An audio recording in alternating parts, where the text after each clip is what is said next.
Praise the Lord. കർത്താവിൻ്റെ ധന്യതിരുനാമം ഇന്ന് ഈ പ്രഭാതത്തിൽ മഹിമപ്പെടുമാറാകട്ടെ. ഒരു നല്ല സുപ്രഭാതം കൂടെ, പൊൻപുലരി കൂടെ കർത്താവിൻ്റെ ഹിതത്താൽ നമുക്ക് ദൈവമായ കർത്താവ് ആരോഗ്യത്തോടെ, ബലത്തോടെ, സന്തോഷത്തോടെ, സൗഖ്യത്തോടെ ദൈവത്തെ സ്തുതിക്കുവാൻ, മഹത്വപ്പെടുത്തുവാൻ നൽകി തന്നതോർത്ത് കർത്താവിന് എല്ലാ മാനവും മഹത്വവും അർപ്പിച്ചുകൊണ്ട് ഇന്നത്തെ വേദവചന ധ്യാന ചിന്തയിലേക്ക് നമുക്ക് പ്രവേശിക്കാം. ഇന്നത്തെ ധ്യാനത്തിനായി ജോവേൽ പ്രവചനം 2-ാം അധ്യായത്തിൻ്റെ 12-13 വാക്യങ്ങൾ. Joel chapter 2 verse 12-13.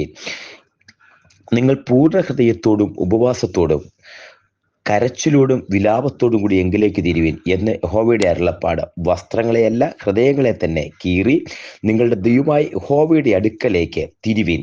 അവൻ കൃപയും കരുണയും ദീർഘക്ഷമയും മഹാദൈവമുള്ളവനല്ലോ. അവൻ അനർത്ഥത്തെക്കുറിച്ച് അനുതപിക്കും.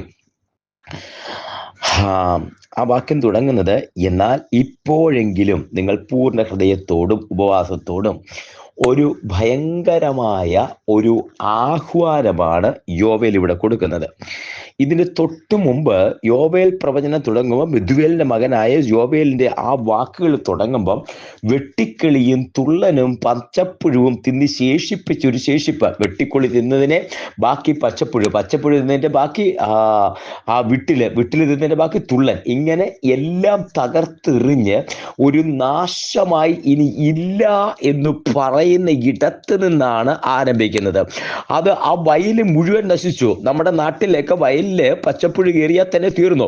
പിന്നെ അതിൻ്റെ കൂടെ വെട്ടിക്കളിയും തുള്ളനും കൂടെ തിന്നാൽ പിന്നെ തീർന്നു. ഇതിനി ഈ വിള ഇനിയും കൊള്ളത്തില്ല, വിതയെല്ലാം വെറുതെ ആയിപ്പോയി. ഇനി ഇത് അടുത്ത വർഷം വേറെ വിള ഉണ്ടായെങ്കിലേ പറ്റത്തുള്ളൂ. അതിനു മുമ്പ് ഇതെല്ലാം ചെത്തി കൂട്ടിയിട്ട് കത്തിച്ച് ആ വിളയെല്ലാം പച്ചപ്പുഴുവും തുള്ളനും എല്ലാം കയറിയിരിക്കുന്നത് ചെത്തി കൂട്ടിയിട്ട് കത്തിച്ച് കളഞ്ഞിട്ട് അവിടെ മരുന്നൊഴിച്ച് അതിൻ്റെ പുതിയ കൃഷി ഇറക്കിയാലേ പറ്റത്തുള്ളൂ. കാരണം ഇതെങ്ങനെയാണ്, നമ്മുടെ ശാസ്ത്രീയമായിട്ട് ചിന്തിച്ചാലും പച്ചപ്പുഴുവും തുള്ളനും ഒക്കെ കയറി കഴിഞ്ഞാൽ പിന്നെ അത് വിളയില്ല. ഈ ഒരു പച്ചപ്പുഴു മാത്രമേ ഉള്ളെങ്കിൽ ഓക്കെ, അത് കഴിഞ്ഞ് വെട്ടില്, അത് കഴിഞ്ഞ് തുള്ളൻ, പെരിച്ചാഴി എല്ലാം തിന്ന് ഇതിനെ തീർത്തു കളഞ്ഞു. അതിൻ്റെ ബാക്കി മുഴുവനായിട്ട് ശേഷിപ്പും കൂടി ഇല്ലാതാക്കി കളഞ്ഞു. ഉള്ളത് തന്നെ തീർന്നു. അങ്ങനെ എല്ലാം വിധി എഴുതി ശൂന്യം, ഇല്ല എന്ന് പറയുന്ന ഇടത്ത്, അവിടെ നിന്ന് തീർന്നു എന്ന് പറയുന്നിടത്ത് അതിൻ്റെ ഒരു ആലങ്കാരിക ഭാഷയാണെങ്കിലും അക്ഷരികമായിട്ടൊരു ശൂന്യത. ഇസ്രായേൽ ജനത്തിന്റെ അടുത്ത് ദൈവത്തിൽ നിന്ന് മാറിപ്പോയി ടോട്ടലി ഒരു ശൂന്യത.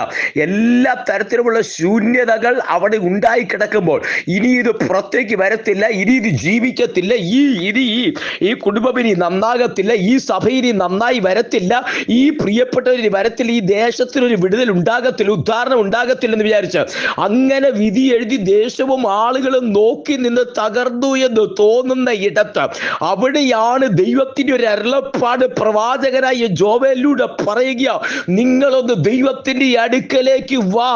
ഇന്ന് വരെ ഉള്ളത് മാറ്റിയിട്ട്, ഇന്ന് വരെ ഉള്ളത് കളഞ്ഞിട്ട് നിങ്ങളൊന്ന് ദൈവത്തിന്റെ അടുക്കലേക്ക് വാ. ദൈവം നിങ്ങൾക്ക് വേണ്ടി വീണ്ടും പ്രവർത്തിച്ചു തുടങ്ങുകയാണ്. നിങ്ങളൊന്ന് കർത്താവിന്റെ അടുക്കലേക്ക് വാ. കർത്താവ് നിങ്ങൾക്ക് വേണ്ടി പ്രവർത്തി ആരംഭിക്കുകയാണ്. ഹല്ലേലൂയ. ദൈവം നിങ്ങൾക്ക് വേണ്ടി പ്രവർത്തി ആരംഭിക്കുന്നു. അതുകൊണ്ടാ പറയുന്നത്, നിങ്ങൾ ആകപ്പാടെ തകർന്നു. നിങ്ങൾ വിതയും ഉഴുതും കൊയ്തും എല്ലാം നാശകോലമായി. ഇനി ഇതിന് രക്ഷയില്ല എന്ന് പറയുന്ന ഇടത്ത്, ഇനി വിതയില്ല, ഇനി കായില്ല, ഇനി ശേഷിപ്പില്ല എന്ന് പറയുന്ന ഇടത്ത്, അങ്ങനെ തകർന്നു പോയി എന്ന് തരുന്ന ഇടത്ത് കാണുന്നവരും നോക്കുന്നവരും പുച്ഛിക്കുകയും പരിഹസിക്കുകയും ചെയ്യുന്നതിനിടയ്ക്ക് ഒന്നേ പറയാനുള്ളൂ, നിങ്ങൾ അതാ ജോവേൽ പറയുന്നത്, ഇപ്പോഴെങ്കിലും, എന്നാൽ നിങ്ങൾ ഇപ്പോഴെങ്കിലും ദൈവത്തിന്റെ അടുക്കലേക്കൊന്ന് മടങ്ങി വരവേ. നിങ്ങളുടെ പൂർണ്ണ ഹൃദയത്തോടെ ദൈവത്തിന്റെ അടുക്കലേക്ക് മടങ്ങി വാ. എന്നിട്ട് പറയുന്ന വചനമുണ്ട്, നിങ്ങളുടെ വസ്ത്രങ്ങളെ കീറിയിട്ടല്ല അവിടെ ചെയ്യുന്ന ഒരു സംവിധാനം. വസ്ത്രങ്ങളെ കീറും പോരാ, അത് ആളുകൾ കാണുന്ന പോരാ, വസ്ത്രങ്ങളെയല്ല, നിങ്ങളുടെ ഹൃദയങ്ങളെ തന്നെ ഒന്ന് കീറി. അത് മറ്റൊരു ഭാഷയിൽ പറഞ്ഞാൽ തകർന്നു നുറുകിയിരിക്കുന്ന ഹൃദയത്തോടെ യഹോവയുടെ അടുക്കലേക്ക് വന്നേ. അവൻ ചെയ്യുമെന്ന് പറഞ്ഞ അനർത്ഥത്തെ കുറിച്ച് അനുതപിച്ച് നിങ്ങൾക്ക് വീണ്ടും ജീവൻ വരുത്തും. ചാവാറായ ശേഷിപ്പുകളെ ശക്തീകരിക്കും. ചതഞ്ഞ് ഓടയെ ഒടിച്ചു കളയാതെ വീണ്ടും പണിയും. തകർന്നതിനെ അവൻ വീണ്ടും പണിയും. അതേ ശൂന്യതയിൽ നിന്ന് അവൻ വീണ്ടും പണിയും. മരിച്ചതിനെ ജീവിപ്പിക്കും. ഇല്ലാത്തതിനെ ഉള്ളതിനെ പോലെ വിളിച്ചു വരുത്തി ഒരു ക്രമത്തിലാക്കും. ഇല്ല എന്ന് പറയുന്നിടത്ത് യഹോവയുടെ കരുതൽ കാണും. ഹല്ലേലൂയ. അവിടെ എഴുതിയിരിക്കുന്ന വാക്യമുണ്ട്, അവൻ അനർത്ഥത്തെക്കുറിച്ച് അനുതപിക്കും. ഹല്ലേലൂയ. അവൻ അനർത്ഥത്തെക്കുറിച്ച് അനുതപിക്കും. അതിന്റെ അർത്ഥം എന്താണെന്നറിയാമോ? ഈ അനർത്ഥം വരുമെന്ന് ഒരിക്കൽ യോന പ്രവാചകൻ നിലവേ ചെന്ന് പ്രവചിച്ചു പറഞ്ഞു, ഒരനർത്ഥം വരാൻ പോവുക. ഇന്നേക്ക് 40 ദിവസത്തിനകം ദേശം ഉന്മൂലനാശം ഭവിക്കും. നാശം ഭവിക്കുമെന്ന് പ്രവാചകൻ പറയുമ്പോൾ പ്രവാചകൻ ഉറപ്പാണ് ദൈവത്തിന്റെ വചനമാണെന്ന്. പക്ഷേ അവൻ എന്ത് ഭവിക്കുമെന്നറിയാൻ ഇയാള് അവിടെ ആ പട്ടണത്തിന്റെ വാതിൽക്കൽ പോയി നോക്കിയിരിക്കുക, കുടില് പണിത് നോക്കിയിരിക്കുക, പട്ടണത്തിന് എന്ത് ഭവിക്കുമെന്നറിയാൻ. നോക്കുമ്പോൾ കാണാം ജനം മുഴുവൻ ആ ബാലവൃത്തം. അവിടെയാണ് ഈ ഉപവാസ പ്രാർത്ഥനയുടെ പ്രസക്തി.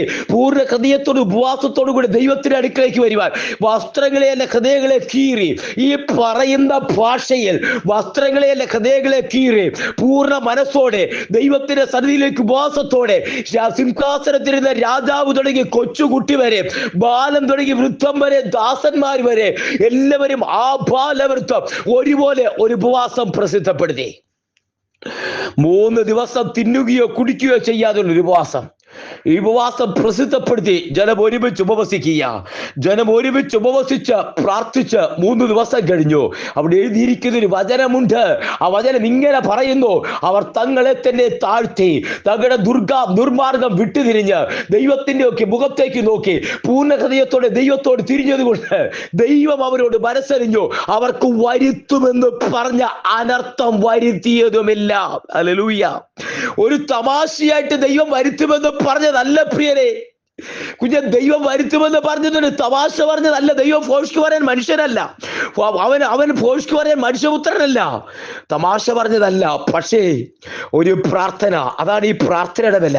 ഒരു പ്രാർത്ഥന, ഒരു ഉപവാസം, തകർന്നിരിക്കുന്ന ഹൃദയം തങ്ങളെ തന്നെ താഴ്ത്തി ദൈവം അവർക്ക് വരുമെന്ന് പറഞ്ഞ അനർത്ഥം വരുത്തിയതുമില്ല. ഇന്ന് സാഹചര്യങ്ങൾ ഏതു തന്നെയായിരുന്നാലും പ്രാർത്ഥിക്കുന്ന ദൈവത്തിന്റെ പൈതലേ, അതിന്റെ പ്രാർത്ഥനയ്ക്കൊരു പവറുണ്ട്. ദൈവം വരുത്തുമെന്ന് പറഞ്ഞ് അനർത്ഥം വരുത്താതിരിക്കുന്ന, ദൈവത്തിന്റെ കരത്തെ ചലിപ്പിക്കുന്ന, ദൈവത്തിന്റെ നാവിനെ ഹൃദയത്തെ ചലിപ്പിക്കുന്ന, സ്വർഗത്തെ ചലിപ്പിക്കുന്ന അധരം, പ്രാർത്ഥനയുടെ അധരം കുഞ്ഞെ നിലക്കൂട്ടെന്ന് മറക്കണ്ട. അങ്ങനെ പ്രാർത്ഥിക്കാൻ ഒരു വ്യക്തി തയ്യാറായാൽ, ഒരു കുടുംബം തയ്യാറായാൽ, ഒരു ദേശം തയ്യാറായാൽ പ്രവർത്തിക്കാൻ ദൈവത്തിന്റെ തീരുമാനത്തെ പോലും മാറ്റി എഴുതാൻ പറ്റും. ദൈവം തീരുമാനിച്ചു നശിപ്പിക്കും. യോനയ്ക്ക് പോലും ബുദ്ധിമുട്ടുണ്ടായി, പക്ഷേ ദൈവത്തിന് നശിപ്പിക്കാൻ കഴിഞ്ഞില്ല. കാര്യം പ്രാർത്ഥിക്കുന്ന ജനമുണ്ടായിരുന്നു. പ്രാർത്ഥിക്കുന്ന മാതാവേ, നീ ഉള്ളിടത്തോളം നിന്റെ തലമുറയെ തൊടാൻ പിശാചിനെ അനുവദിക്കത്തില്ല. പ്രാർത്ഥിക്കുന്ന സഭയെ, നീ ഉള്ളിടത്തോളം നിന്റെ കുഞ്ഞുങ്ങളെ തൊടാൻ പിശാചിനെ ദൈവം അനുവദിക്കത്തില്ല. പ്രാർത്ഥിക്കുന്ന കുഞ്ഞെ, നീ ഉള്ളിടത്തോളം നിന്റെ കുടുംബത്തെ തൊടാൻ ദൈവം പിശാചിനെ അനുവദിക്കത്തില്ല. ഹല്ലേലൂയ. പ്രാർത്ഥിക്കാൻ ഒരു വ്യക്തി ഉണ്ടെങ്കിൽ തൊടുവാൻ ദൈവം, പ്രവർത്തിക്കാൻ ദൈവശക്തനാ. പ്രാർത്ഥിക്കാൻ ഒരുവനുണ്ടെങ്കിൽ പ്രവർത്തിക്കാൻ ദൈവശക്തനാ. ഒന്ന് ദൈവകരങ്ങളിലേക്ക് സമർപ്പിക്കാം, നമുക്ക് പ്രാർത്ഥിക്കാം. പ്രാർത്ഥനയുടെ ആത്മാവിനെ വീണ്ടെടുക്കാം. നിന്റെ പ്രാർത്ഥനയ്ക്കൊരു പവർ ഉണ്ടെന്ന്, പ്രാർത്ഥനയ്ക്ക് ശക്തിയുണ്ടെന്ന്, പ്രാർത്ഥന നിന്റെ വാഗ്ദത്തത്തെ പൂർത്തീകരിക്കുമെന്ന്, പ്രാർത്ഥന നിന്റെ അനർത്ഥത്തെ മാറ്റിക്കളയുമെന്ന്, പ്രാർത്ഥന നിന്റെ തലമുറയെ ജീവിപ്പിക്കുമെന്ന്, പ്രാർത്ഥന നിന്റെ തലമുറയെ നിത്യതയിലെത്തിക്കുമെന്ന്, പ്രാർത്ഥന നിന്റെ അത് തകർന്നു പോയ സ്വപ്നങ്ങളെ പുതുക്കിപ്പണിയുമെന്ന്, പ്രാർത്ഥന നിന്നെ ക്രമത്തിലാക്കുമെന്ന്, യഥാസ്ഥാനപ്പെടുത്തുമെന്ന്, പ്രാർത്ഥന നിനക്ക് വേണ്ടി യഹോവയുടെ കരുതലാക്കുമെന്ന് ഒന്നുകൂടി ഉറച്ചു വിശ്വസിക്കാം. ചേർന്ന് പ്രാർത്ഥിക്കാം. എല്ലാ കണ്ണുകളും ഒരു നിമിഷം അടച്ചാട്ടെ. നമുക്ക് ചേർന്ന് പ്രാർത്ഥിക്കാം. സ്വർഗീയ പിതാവേ, കർത്താവിന്റെ അടുക്കിലേക്ക് ഞങ്ങൾ അടുത്തു വരുന്നു. ഈ പ്രഭാതത്തിൽ ഈ ശബ്ദം കേൾക്കുന്ന സമയത്ത് ജനത്തെ ഞാൻ ആത്മാവിൽ അനുഗ്രഹിച്ച് പ്രാർത്ഥിക്കുന്നു. പ്രാർത്ഥനയ്ക്ക് ഒരു ശക്തിയുണ്ടെന്ന്, പ്രാർത്ഥനയ്ക്ക് ദൈവത്തിന്റെ കരത്തെ, സ്വർഗത്തെ ചലിപ്പിക്കാൻ പറ്റുമെന്ന് ആത്മാവിൽ ഈ ജനത്തെ ഉറപ്പിക്കുന്നപ്പാ. പ്രാർത്ഥനാ ജീവിതം തരണമേ. പ്രാർത്ഥിക്കുന്ന ജനത്തിന് വേണ്ടി ദൈവം തമ്മിൽ പ്രവർത്തിക്കുന്നതിനായി നന്ദി. ആത്മാവിൽ ജനത്തെ അനുഗ്രഹിക്കുന്നു. പിതാവിന്റെ പുത്രന്റെ പരിശുദ്ധാത്മാവിന്റെ നാമത്തില് അഭിഷിക്ത അധികാരത്തെ ജനത്തെ ഞാൻ അനുഗ്രഹിച്ച് പ്രാർത്ഥിക്കുന്നു. അസാധാരണമായൊരു ദൈവ സാന്നിധ്യം കൊണ്ട് മറയ്ക്കുന്ന കർത്താവേ, അസാധാരണമായൊരു ദൈവ സാന്നിധ്യം കൊണ്ട് നിറയ്ക്കുന്നു. ആത്മാവിൽ ജനത്തെ അനുഗ്രഹിക്കുന്നു. പിതാവിന്റെ പുത്രന്റെ പരിശുദ്ധാത്മാവിന്റെ നാമത്തിൽ ജനത്തെ ഞാൻ അനുഗ്രഹിക്കുന്നു. കൃപ കൂടിയിരിക്കട്ടെ. എന്റെ സഭയെ അനുഗ്രഹിക്കുന്നപ്പാ, സഭയിലെ പ്രിയപ്പെട്ടവരെ അനുഗ്രഹിക്കുന്നു. പ്രാർത്ഥന കൂട്ടായ്മ കൂട്ടായ്മയിലെ പോരാളികളെ അനുഗ്രഹിക്കുന്നു. ശബ്ദം കേൾക്കുന്ന സകലവരെയും ആത്മാവിനെ അനുഗ്രഹിക്കുന്നു. തൃക്കരങ്ങളിൽ സമർപ്പിക്കുന്നു. അവിടുന്ന് പ്രാർത്ഥന ഇരിക്കാൻ സ്തോത്രം. ഈ ദിവസം അനുഗ്രഹമാക്കുന്ന നന്ദി തൃക്കരങ്ങളിൽ സമർപ്പിക്കുന്നു. പ്രാർത്ഥന ഇരിക്കാൻ സ്തോത്രം. യേശുവിൻ നാമത്തിൽ തന്നെ. ആമേൻ, ആമേൻ, ആമേൻ, ആമേൻ. കർത്താവ് എല്ലാവരെയും അനുഗ്രഹിക്കട്ടെ. ദൈവം കൂടിയിരിക്കട്ടെ. God bless you and walk with Jesus. നാളെ നമുക്ക് വീണ്ടും കാണാം. അതുവരെ കൃപയിൽ മറക്കട്ടെ. God bless you. Thank you so much.